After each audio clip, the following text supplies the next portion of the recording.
All right, so we carried the news earlier this week that due to the level 4 restrictions, hotel group Sun International would be closing all but 2 of its hotels and casinos until the restrictions eased. Well, the rules have now been tweaked in the last couple of days in an amendment that was released by government. And I'm joined now by Graham Wood, COO of Sun International. Thank you so much for joining us. Talk to us, first of all, about the decision to close all but 2 of your hotels and casinos on level 4.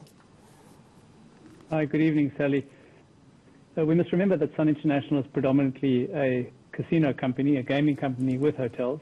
So a large number of our hotels are attached to our casinos. And because of the directive coming out of the lockdown level 4 regulations that we had to close our casinos, we had to then by default close our hotels on those casino properties. The argument could have been that, why did we close Sun City? Well, we've closed Sun City simply because of the prohibition of leisure travel in and out of Gauteng. And given that Gauteng is a key source market to Sun City, it never made sense for us to continue to operate Sun City under these conditions. Yeah, it makes sense around Gauteng and Sun City.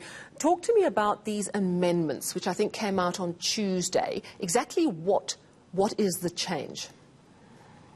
Well, the change really is clarity on the trading capacity of hotels. This regulation has always been a little bit confusing, even in previous regulations were issued. It was always relating to the number of people you were allowed to accommodate in your hotels for the common areas.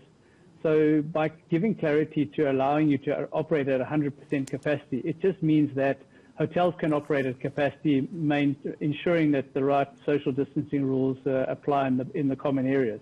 Of course, it doesn't help operating hotels when you've got no alcohol being served or not being able to operate sit-down restaurants.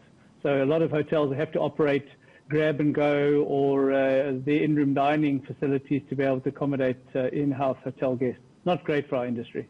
All right, so these new amendments just clarify that you can actually have 100% capacity, am I right? Correct, you can, yes. Okay, so at least there's clarity. Does that affect your decision to close all but 2 of your casinos and hotels? No, it doesn't. We have kept Table Bay open in Cape Town simply because there is some traffic going on in Cape Town. And, we always run the equation or the comparison of what are the losses we're going to be incurring by staying open versus the losses we are going to be by closed, and it's marginal for us, so we might as well stay open. Boardwalk in PE, we've got some transient traffic and some corporate traffic that makes sense for us to keep that hotel open.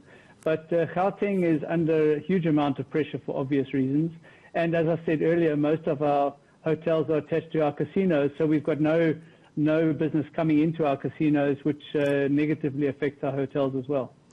If the booze ban were partially lifted, and I know that, for example, Vinpro is arguing in court they want to be able to sell wine in the Western Cape, presumably arguing that because the Western Cape isn't in the worst of the 3rd wave yet, it might be safer to do so. Do you support what Vinpro is trying to do? Yes, I do. I mean, I think that would make a lot of sense in the Western Cape context. I think the whole approach towards the alcohol ban, etc.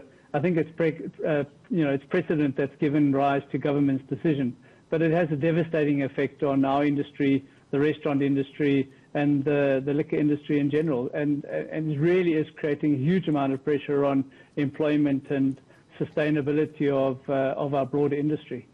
Are you concerned that this latest round of restrictions, while in many ways we understand, certainly here in Gauteng, where it's absolutely awful what's going on in our hospitals, are you concerned that your hotel and casino group might have to look at retrenchments again? Well, certainly we hope not, Sally. We went through a big restructure in the 3rd quarter of 2020. But, when we're faced with these restrictions and the closure of our business, we have to, all our employees have to take salary reductions again because we have to try and protect our cost base. We really are hoping that this is only going to go on for 14 days, but, lessons learned from previous experience it may well extend longer, and that would be devastating for our industry. So we have no plans to reduce employee levels at this stage because we have largely addressed our structures, but we just hope this doesn't prolong. Yeah, it's such a difficult time and such a very uncertain time, and thank you so much for chatting to us this evening. That's Graham Wood, COO of Sun International. Let's focus